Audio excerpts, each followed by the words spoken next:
नमस्कार, आप देख रहे हैं मारो राजस्थान। आपके साथ मैं हूं स्वप्निल। बुलेटिन में बात होगी प्रदेश की तमाम आज की बड़ी हलचलों की। बात करेंगे कल से 2 दिन होने वाली महापरीक्षा रीट की। बात होगी अलवर में उदयपुर जैसी साजिश की। बात करेंगे सफदरजंग में जिंदगी की जंग की और बात अवैध खनन पर नकेल की। लेकिन शुरुआत करेंगे प्रदेश की सबसे बड़ी खबर से। खबर रीट से जुड़ी है और लगातार 2-3 दिनों तक ये सबसे बड़ी खबर रहने वाली है और उम्मीद ये की जानी चाहिए कि इसके बाद इस पर हावी होने वाली कोई बड़ी खबर ना आ जाए। कल से 2 दिन रीट परीक्षा होनी है। 23 और 24 जुलाई को 2 पालियों में दोनों दिन ये परीक्षा होगी। पहली पाली की परीक्षा सुबह 10 से 12:30 बजे तक और जो दूसरी पाली है उसकी परीक्षा दोपहर 3 से 5:30 बजे तक होगी। करीब 15 लाख से ज्यादा परीक्षार्थी हैं जो एग्जाम देने वाले हैं। अब देखिए, तैयारियां पूरी कर ली गई हैं, महातैयारी है।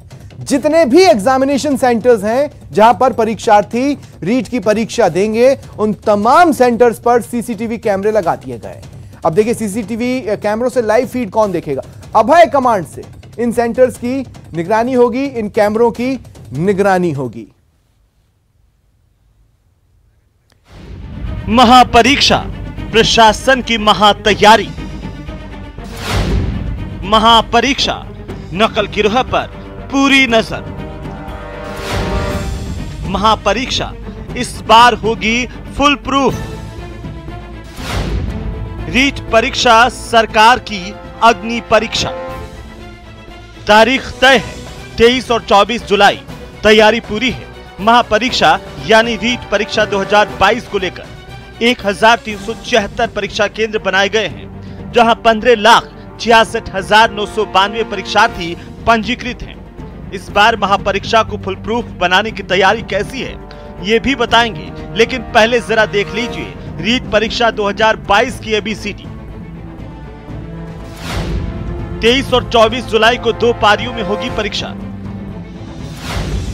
पहली पारी की परीक्षा सुबह 10 बजे से 12:30 बजे तक। दूसरी पारी की परीक्षा दोपहर को 3 बजे से 5:30 बजे तक। सिर्फ जिला मुख्यालयों पर ही परीक्षा होगी। पूरे प्रदेश में कुल 1376 परीक्षा केंद्र, कुल 15,66,992 अभ्यर्थी रजिस्टर्ड। लेवल 1 की परीक्षा देने वाले 4,01,006 अभ्यर्थी। लेवल 2 में परीक्षा देने वाले 12,94,186 अभ्यर्थी। दोनों लेवल की परीक्षा देने वाले 1,28,200 अभ्यर्थी। रीट की परीक्षा के दौरान कोई कमी ना रहे, किसी तरह की कोई लापरवाही ना हो और पिछली परीक्षा के दौरान हुई नकल और पेपर लीक की घटनाएं तो किसी भी सूरत में ना हो। इसके लिए सरकार ने रीट परीक्षा के आयोजन के लिए मुख्य सचिव की अध्यक्षता में बनाई कमेटी को फ्री हैंड दिया है। क्या खास इंतजाम किए गए हैं रीट अध्यापक पात्रता परीक्षा के दौरान, आइए एक नजर डालते हैं। रीट महापरीक्षा में सुरक्षा के कड़े इंतजाम। सेंटर पर ड्यूटी के दौरान स्मार्ट मोबाइल ले जाने की अनुमति नहीं। सेंटर प्रभारियों को साधारण कीपैड मोबाइल ले जाने की अनुमति। वहीं परीक्षा सेंटर पर प्राइवेट या निजी व्यक्ति की ड्यूटी नहीं। महापरीक्षा के निरीक्षण के लिए सतर्कता की टीमों का गठन। प्रश्न पत्र, ओएमआर शीट, परीक्षा केंद्रों की पुख्ता सुरक्षा। परीक्षा की पूरी प्रक्रिया की होगी वीडियोग्राफी।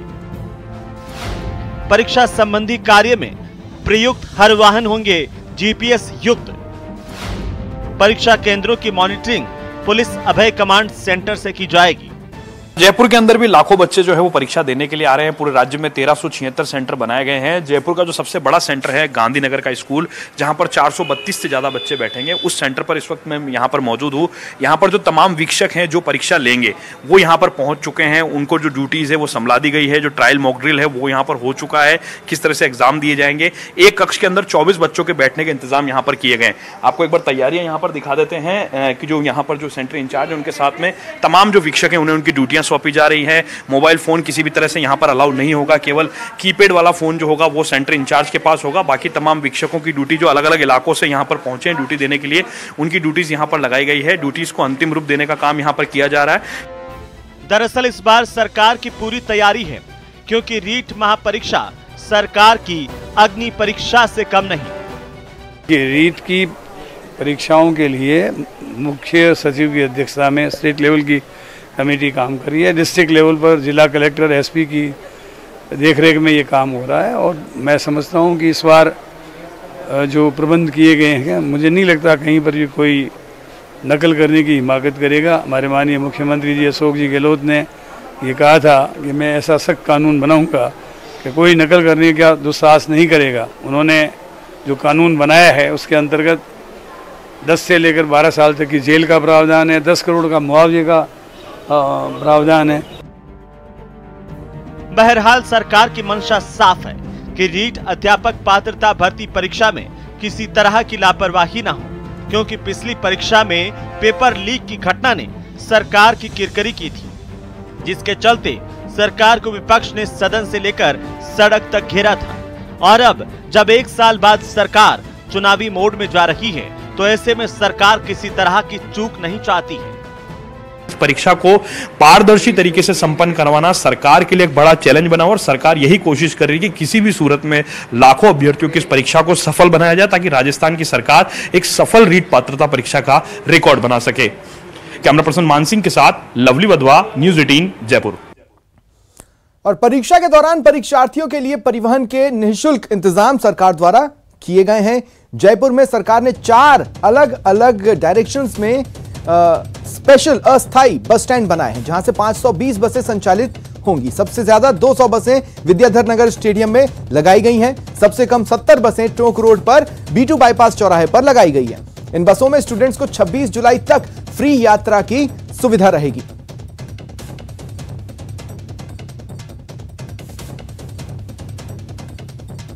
राजधानी जयपुर सहित प्रदेश भर के तमाम जिला मुख्यालयों पर बसेस का इंतजाम जो है वो रीट परीक्षार्थियों के लिए किया गया है। हम लोग इस वक्त जयपुर के अंदर मौजूद है, जहां से ये बस जो है कोटा संभाग के लिए रवाना हो रही है। जयपुर के B2 बाईपास बस स्टैंड से वो परीक्षार्थी जो है वो बस का सफर जो है, निःशुल्क सफर जो है वो सरकार की ओर से कर रहे हैं। ये प्रवेश पत्र दिखाने के बाद में इन्हें यहाँ पर प्रवेश मिला है। क्या नाम है भैया, कहाँ जा रहे हैं परीक्षा देने? कोटा हरिशंकर मीणा। अच्छा, कितनी तैयारी है परीक्षा की? तैयारी ठीक ठाक है। ठीक ठाक है तैयारी। चलो और लोगों से बात करते हैं। आप बताइए भैया, आप कहाँ जा रहे हैं पेपर देने? टोंक जा रहे हैं। तो बस का कोई किराया लगा, कोई पैसा लगा? अब पता चलेगा वो तो। अब पता चलेगा। कहाँ जा रहे हैं आप पेपर देने? टोंक जाओगे। और कितनी तैयारी है पेपर की? बिल्कुल बढ़िया है। अच्छा, तो ये बस कोटा के लिए रवाना हुई है, अलग अलग जिलों से होती हुई जाएगी। आपका क्या नाम है भैया? राहुल गुजर। अच्छा, कैसी तैयारी है? अच्छी है। क्या कहना चाहते हो इस बार तैयारियों को लेकर के? शानदारी से फाड़ देंगे रीट का पेपर। अच्छा, आप बताइए भैया, आपकी कैसी तैयारी है इस बार? बहुत अच्छी तैयारी है। अच्छा, बहुत अच्छी तैयारी है। हाँ। तो सरकार के इंतजामों पे क्या कहोगे? पिछली बार पेपर लीक हो गया था। नहीं, इस बार ठीक होने की आशा है। इस बार ठीक होने की आशा है। ये जो इंतजाम इस बार सरकार ने किए हैं, चाहे वो पेपर लीक से जुड़े हुए हों, चेकिंग से जुड़े, उनको लेकर के क्या कहोगे? बढ़िया है प्रोग्राम उनका भी। अच्छा, बस आउट नहीं होना चाहिए पेपर। क्या कहना चाहते हो और अभ्यर्थियों से? कुछ भी नहीं। चलो, तो देखिए, सुरक्षित सफर की कामना जो है वो हम लोग भी कर रहे हैं कि बच्चे जो हैं बस की छतों पर सफर ना करें। ठीक इसी तरह से जिस तरह से अनुशासन में तमाम अभ्यर्थी जो हैं परीक्षा का अपना पेपर करने के लिए यहाँ से रवाना हो रहे हैं, ठीक इसी तरह ये लोग अपने अपने गंतव्य स्थान पर पहुंचे। और सरकार की ओर से बसेस के इंतजाम जो है वो किए गए हैं, जहाँ पर मुफ्त यात्रा का ये लोग लुत्फ उठा सकते हैं रीट के परीक्षा को देने के लिए। सरकार भी यही अपील कर रही है कि तमाम जो परीक्षार्थी हैं, वो बच्चे जो हैं वो जो है सुरक्षित सफर करने के लिए जो है वो यहाँ पर पहुंचे और उसके बाद में इन तमाम तरह के इंतजाम जो है वो यहाँ पर दिए गए हैं। फिलहाल ये कोटा के लिए रवाना हो रही है बस। इसी तरह से हर जिला मुख्यालय के लिए जो बसेज हैं वो जयपुर शहर से चारों तरफ से रवाना हो रही है और बच्चे जो हैं वो लगातार पेपर देने के लिए अपने अपने स्थान, जहां उनका परीक्षा सेंटर है, वहां के लिए रवाना हो रहे हैं। कैमरा पर्सन मानसिंह के साथ लवली वधवा, न्यूज़ 18 जयपुर। और सहयोगी अभिजीत दवे अजमेर से मेरे साथ लाइव जुड़ रहे हैं और उनसे बातचीत चालू करते हैं। अभिजीत, एग्जाम की लैंग्वेज में ही कहूं तो प्रशासन ने खुलकर रिवीजन कर लिया। जो मजबूत पॉइंट्स थे उसे सरसरी तौर पर देख लिया है, जो कमजोर पॉइंट्स थे उस पर थोड़ी मेहनत भी लगा ली है। और जैसा कि अधिकतर केसेस में होता है एग्जाम देने वालों के साथ, अब बाकी मेहनत के हवाले या किस्मत के हवाले?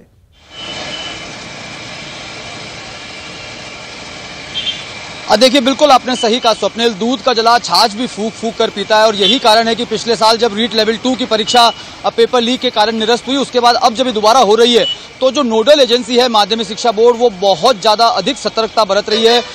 पहली बार ऐसा हो रहा है कि रीट लगातार देखिए 6ठी या 7वीं बार प्रदेश में आयोजित हो रही है, लेकिन पहली बार ऐसा हो रहा है कि रीट से जुड़े हुए कोई भी अधिकारी हैं, चाहे वो बोर्ड के प्रशासक हों, बोर्ड के सचिव हों, वो मीडिया के कैमरों के सामने नहीं आ रहे हैं, सिर्फ प्रेस नोट के जरिए अपनी बातों को जो है मीडिया तक पहुंचा रहे हैं। मैं तस्वीरें दिखाना चाहूंगा, इस वक्त केंद्रीय बस स्टैंड के बाहर हैं और आप यहाँ देख सकते हैं यहाँ पर तमाम प्रशासनिक व्यवस्थाएं जो अगले 2 से 3 दिन तक जारी रहेंगी अभ्यर्थियों की सुविधाओं के लिए, चाहे वो निःशुल्क रहने की व्यवस्थाएं हों, चाहे उनको जो अस्थायी रोडवेज बस स्टैंड बनाए गए हैं 4 अजमेर में, उन तमाम व्यवस्थाओं से रूबरू करवाने के लिए यहाँ पर कल सुबह से तमाम जो संबंधित विभागों के कार्मिक है वो यहाँ पर बैठ जाएंगे ताकि अभ्यर्थियों को किसी तरह की परेशानी नहीं हो। पहली बार ऐसा हो रहा है कि तमाम जो 1400 परीक्षा केंद्र बनाए गए हैं बोर्ड की ओर से, उन तमाम परीक्षा केंद्र जो हैं वो सीसीटीवी कैमरे की जद में रहेंगे और न सिर्फ जद में रहेंगे बल्कि अभय कमांड सेंटर से उनको जोड़ा जाएगा। हमारे साथ में जो है सिविल लाइंस SHO हैं अरविंद चारण, उनसे जानना चाहिए किस तरह की व्यवस्था आपने की है। सर कल जो परीक्षा है 2 दिन, किस तरह का सिक्योरिटी अरेंजमेंट है अभ्यर्थियों की सुविधाओं के लिए और जो नकल गिरोह है उनकी रोकथाम के लिए? यहाँ पे बस स्टैंड एक बड़ी इंपॉर्टेंट जगह है शहर में। यहाँ पे चूंकि रोडवेज की बसें फ्री है, प्राइवेट बसें भी फ्री है, ज़्यादातर लोग बाग इसी बसों के द्वारा ही यहाँ पे आते हैं।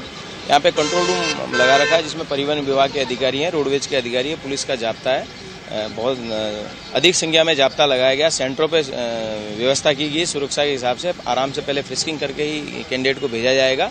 और बस स्टैंड पे चूंकि ये इम्पोर्टेंट जगह है, सभी लोग यहीं पे ही आते हैं। ठीक है। और देखिए अभिजीत, मेरे साथ भरतपुर से सहयोगी दीपक पुरी भी जुड़ चुके हैं और जैसा कि हम सभी जानते हैं कि परीक्षा की जितनी भी तैयारी करनी थी हो चुकी है, परीक्षार्थियों की भी और प्रशासन की भी। अब असली परीक्षा कल ही है दीपक।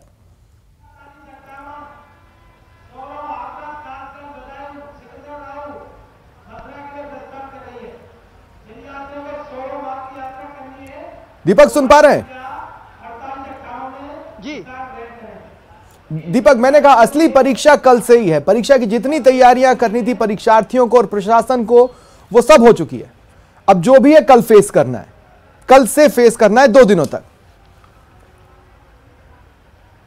देखिए बिल्कुल स्वप्निल, कल जो परीक्षा है वो एक बड़ी परीक्षा है और भरतपुर की बात की जाए तो भरतपुर में 7 में जो परीक्षा केंद्र है वो बनाए गए और करीब 90,000 से ज़्यादा जो परीक्षार्थी हैं वो परीक्षा इन सेंटरों पर देंगे और लगातार इसके लिए जो प्रशासनिक टीम है वो भी तैयार हो गई है। और कल जो परीक्षा सेंटरों पर लगातार जो निगरानी, जो कड़ी निगरानी है वो रखी जाएगी और उसको लेकर के अब परीक्षार्थियों का जो मूवमेंट है वो भी रेलवे स्टेशन, बस स्टैंड और जो अन्य ठहरने के जो स्थान है, रैन बसेरे हैं और अन्य सामाजिक संगठनों द्वारा जो व्यवस्थाएं की गई हैं वहां पर जो है अब परीक्षार्थियों का जो मूवमेंट है वो देखने को मिला है। मैं इस वक्त भरतपुर का जो केंद्रीय बस स्टैंड है वहां पर मौजूद हूं और यहाँ पर जो परीक्षार्थी हैं वो अपने अपने परीक्षा सेंटरों के लिए लगातार पहुंचने के लिए बसों से रवाना हो रहे हैं। और ज्यादातर इस बार सबसे बड़ी जो अच्छी बात वो देखी गई है स्वप्निल की, इस बार ज्यादातर जो सेंटर हैं वो होम डिस्ट्रिक्ट में दिए गए हैं बच्चों के, जिससे कि उनको कोई परेशानी ना हो, कोई दिक्कत ना हो उनको। इसलिए ज्यादातर परीक्षार्थियों के जो सेंटर हैं वो गृह जिले में ही आए और उनको इस बार जो है कड़ी मशक्कत नहीं करनी पड़ेगी, क्योंकि पिछली परीक्षा में देखा गया था कि कई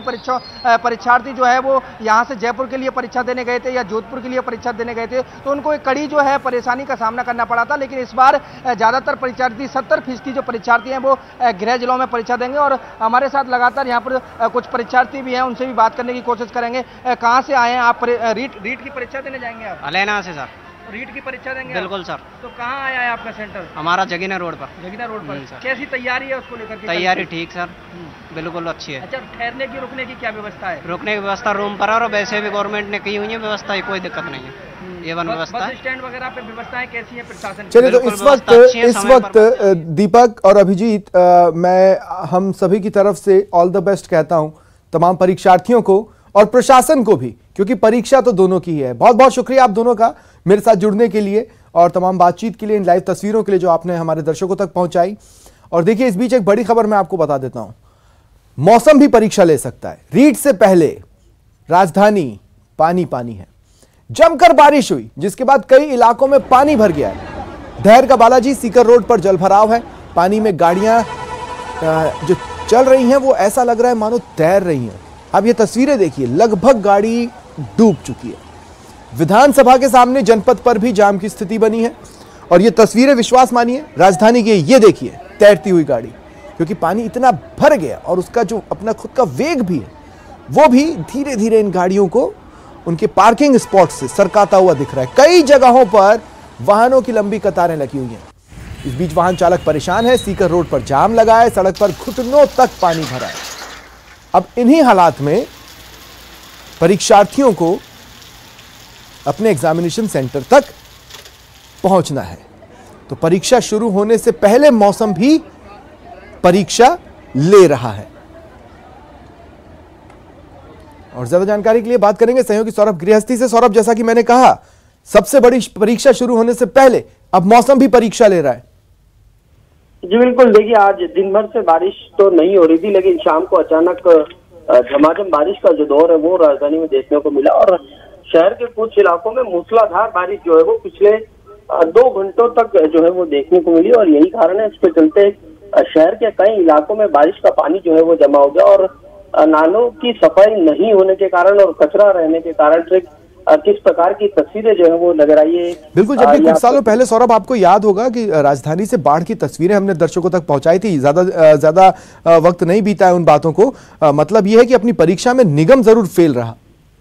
जी बिल्कुल, देखिए मोहन, यही होता है कि बारिश का इंतजार जो है वो निगम भी करता है ताकि कचरा जो है वो बारिश के पानी के साथ जो है वो बह जाए और सफाई व्यवस्था जो है वो उस पर ध्यान नहीं दिया जाता। और अब एक तरह से कहा जा सकता है राजधानी में ये पहली ही बारिश है और पहली बारिश में किस तरह से नजारे जो है वो शहर के अलग अलग हिस्सों में देखने को मिले। खासतौर पर सीकर रोड हो, चाहे ढेर के बालाजी हो, चाहे फिर DCM इलाका हो और विधानसभा क्षेत्र में भी आप देख सकते हैं किस प्रकार से वहां पर ट्रैफिक जाम की स्थिति जो है वो देखने को मिली। और इस वक्त शहर के कई इलाकों में रेंग का ट्रैफिक जो है वो चल रहा है। सी स्कीम से लेकर प्रताप नगर तक जो है वो ट्रैफिक जाम की स्थिति जो है वो देखने को मिल रही है। लोगों को काफी दिक्कतों का सामना इस लिहाज से करना पड़ रहा है क्योंकि सफाई व्यवस्था अगर समय पर हो जाती तो ये बारिश का पानी जमा नहीं होता और बारिश का पानी जमा नहीं होता तो इस प्रकार के हालात और इस प्रकार की तस्वीरें जो है वो देखने को नहीं मिलती। लेकिन जिस प्रकार से मौसम विभाग का कहना है कि अगले 2-3 दिन अभी बारिश का दौर इसी प्रकार से जारी रहने के आसार है और इस दौरान कई इलाकों में भारी बारिश भी हो सकती है। जी शुक्रिया तमाम जानकारी के लिए।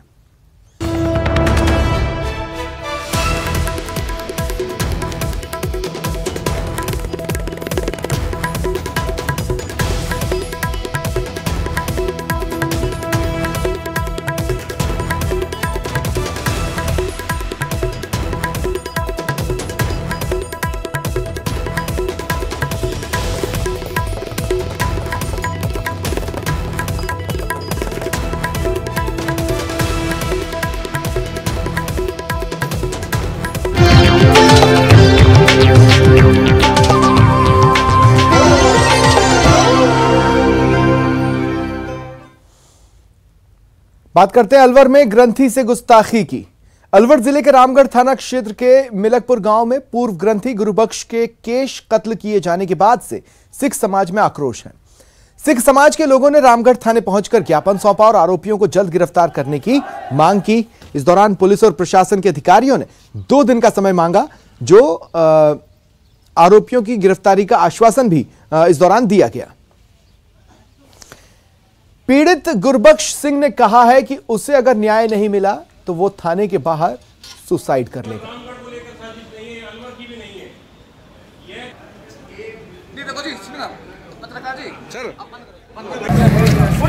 रात को तकरीबन 8:30 बजे की बात है ये। तो कहाँ रोका आपको? ये है शमशान घाट के पास में रोका। वहाँ से तकरीबन 500 मीटर की दूरी पर मेरे को खींच के ले गए।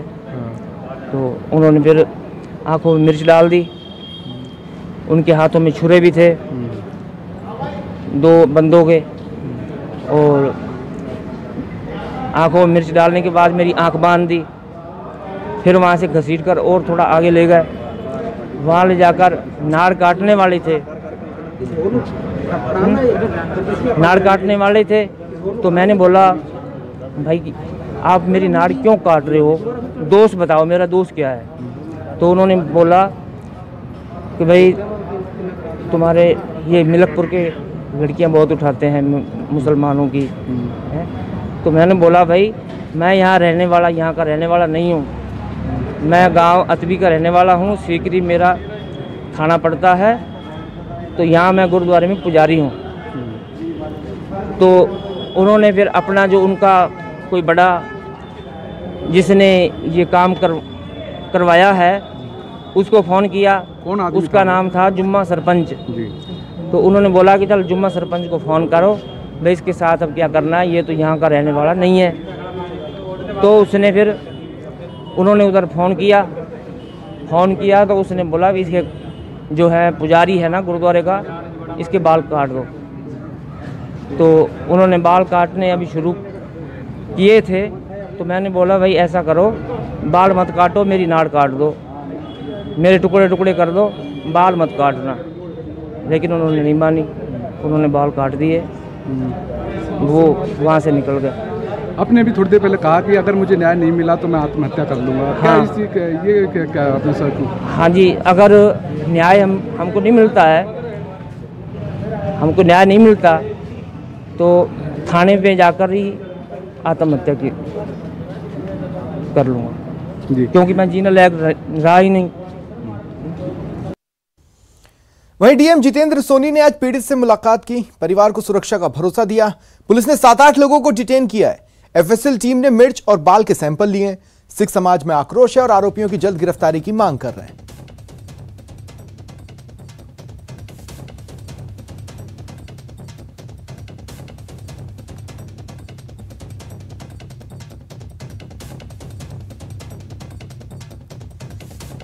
देखिए, इस मामले में सियासत जोरों से चल रही है। अलवर ये वो जगह है जहां पर कानून व्यवस्था के लिहाज से ओवर ऑयलिंग कर पूरे स्ट्रक्चर को ही बदला गया है। एकमात्र जिला जहां पर कानून व्यवस्था का स्ट्रक्चर डिफरेंट हो और इसके बावजूद भी कानून व्यवस्था को बदमाश चुनौती दे रहे हैं। सहयोगी राजेंद्र शर्मा इस वक्त अलवर से मेरे साथ जुड़ रहे हैं। 7-8 लोग डिटेन हुए हैं। राजेंद्र, पूछताछ में क्या कुछ खुलासा हुआ है? पुलिस की कार्रवाई कहां तक पहुंची? जी, अभी तक पुलिस की जो कार्रवाई की बात की जाए तो पुलिस के द्वारा अभी तक 7 से 8 लोगों को पूछताछ के लिए लाया गया है, उनसे पूछताछ की जा रही है। लेकिन एसपी तेजस्वी गौतम ने ये क्लियर कर दिया है कि अभी तक के जो लोग हैं उनको पूछताछ के लिए लाया गया है, ना कि वो अभी आरोपी हैं या उन्हें गिरफ्तार किया है। जिस तरीके से संदेह जो सामने आ रहा है उसको लेकर के पूछताछ की जा रही है और जो कॉल डिटेल जो घटना स्थल के आसपास जो कॉल डिटेल है उस कॉल डिटेल के आधार पर लोगों को ट्रेस किया जा रहा है और उसके बाद जो भी लोग संभावित जो संदिग्ध हैं उन लोगों से पूछताछ की जा रही है। लेकिन उन्होंने ये कहा है कि अभी तक इस पूरे मामले में कोई गिरफ्तारी नहीं हुई है। लेकिन वहीं दूसरी बड़ी बात यह है कि आज सिख समाज के लोगों में काफी आक्रोश दिखाई दिया और उन्होंने थाने पर पहुंच करके ज्ञापन सौंपा। सवाल ये भी है कि क्या उन लोगों की पहचान कर पाई है पुलिस? जाएगा वहीं जी, अभी तक उन लोगों की पहचान नहीं हुई है। एसपी खुद ये कह रही हैं कि अभी तक जो लोग हैं उनकी पहचान नहीं हो पाई है। अनआइडेंटिफाई जो लोग हैं उनकी पहचान के लिए अलग अलग टीमें लगाई गई हैं और वो टीमें कोशिश कर रही हैं। साइबर की अलग सेल बनाई गई है और इसके अलावा लोकल जो टीमें हैं पुलिस की वो अलग की गई हैं। तो अलग से अलग 5 टीम बनाई गई हैं और टीमें लोगों को जो संदिग्ध लोग हैं उनको ट्रेस करने की कोशिश की जा रही है। यूं कहें कि अभी तक घटना को 24 घंटे होने को जा रहे हैं लेकिन पुलिस के अभी हाथ खाली हैं। इस पूरे घटनाक्रम को लेकर के अब यहाँ सियासी सरगर्मियां तेज हो गई हैं। भाजपा हमलावर होती दिखाई दे रही है। भाजपा नेता ज्ञानदेव आहूजा ने आरोप लगाए हैं, मौके पर पहुंचे हैं। उन्होंने कहा कि जिस तरीके का मेवात का घटनाक्रम चल रहा है यहाँ पर अगर सख्त कानून व्यवस्था को लागू नहीं किया गया और अपराधियों को सजा नहीं दी गई तो यहाँ जल्दी हालत बेकाबू हो जाएंगे। इस तरीके की जो स्थितियां हैं वो मेवात इलाके में बढ़ने से जो कानून व्यवस्था है उसके लिए बड़ी चुनौती रहेगी, क्योंकि अलवर का जो मेवात इलाका है पूर्व में मऊ लिंचिंग के लिए बदनाम रहा है। इस पूरे इलाके आप नजर बनाकर रखें। फिलहाल तमाम जानकारी, तमाम अपडेट्स के लिए राजेंद्र बहुत बहुत शुक्रिया आपका। वहीं इस मामले को लेकर नागौर सांसद ने कहा कि आजादी के 70 साल बाद भी इस तरह की घटनाएं होना दुर्भाग्यपूर्ण है, जिससे किसी समुदाय विशेष की भावनाएं आहत हों। राजस्थान अपराध में नंबर 1 बन चुका है। यहाँ न आम आदमी सुरक्षित है न ही राजनेता। और गंगानगर के अंदर एग्जाम 5:20 पे खत्म होना था और 6:30 बजे तक चला। और जैसे मेरे पास टेलीफोन वहाँ से आया, मैंने कलेक्टर एसपी को दोनों जगह सूचित कर दिया था और हमने उस समय जहाँ बात करनी थी बात भी करी सरकार के अंदर। लेकिन दुर्भाग्य इस बात का है कि राजस्थान की सरकार ने कोई इंटरेस्ट इसके अंदर नहीं लिया। हमने मंत्री जी को पहले लिख के दिया, गंगानगर और कुचामन दोनों नीट का जो एग्जाम है पेपर यहाँ आउट हो गया और मिलके कैंपस के अंदर बड़े स्तर की नकल इस मामले के अंदर कराई गई, बड़ी वसूली हुई इसमें। तो सीबीआई ने जब इस मामले को अपने पास ले लिया तो हम चाह रहे थे कि कुचामन और गंगानगर की जांच भी सीबीआई करे और दोनों सेंटर का एग्जाम रद्द करे। गंगानगर का एग्जाम जब रद्द हो गया। बड़ी खबर मिल रही है इस वक्त की, जालोर में रीट एग्जाम से जुड़ी ये खबर। अभ्यर्थियों को दोबारा अपने एडमिट कार्ड डाउनलोड करने होंगे। दरअसल सेंटर्स पर आंशिक कारणों से बड़ा बदलाव हुआ है।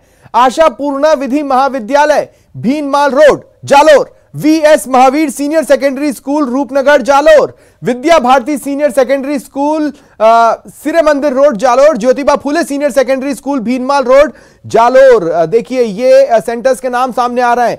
अगर आप जालोर से हैं या आपका एग्जामिनेशन सेंटर जालोर जिले में पड़ रहा है और आप रीट एग्जाम में अपियर होने वाले हैं, तो यह खबर आपके लिए है, इस वक्त की सबसे बड़ी खबर है। या आप ऐसे किसी व्यक्ति को जानते हैं जो जालोर जिले में रीट एग्जामिनेशन में अपियर होने वाला है, तो उसको इन्फॉर्म कीजिए। यह इस वक्त की सबसे बड़ी खबर है। जो अभ्यर्थी, जो परीक्षार्थी रीट एग्जाम में अपियर होने वाले हैं, उन्हें अपने एडमिट कार्ड दोबारा डाउनलोड करने होंगे। जी हां, आप सही सुन रहे हैं, अभ्यर्थियों को अपने एडमिट कार्ड दोबारा डाउनलोड करने होंगे।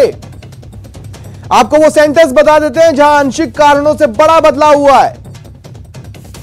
Ashapurna Vidhi Mahavidyalaya, Bhinmal road, VS Mahavir senior secondary school, Roopnagar, Vidya Bharati senior secondary school, Sire Mandir road, Jyotiba Phule senior secondary school, Bhinmal road.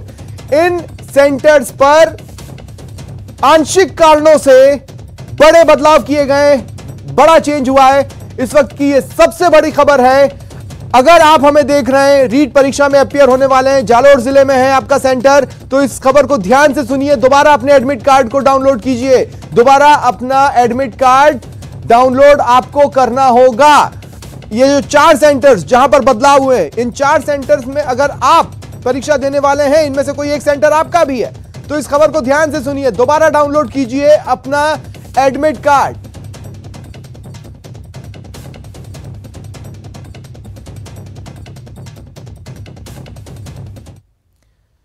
रुकते हैं एक ब्रेक के लिए।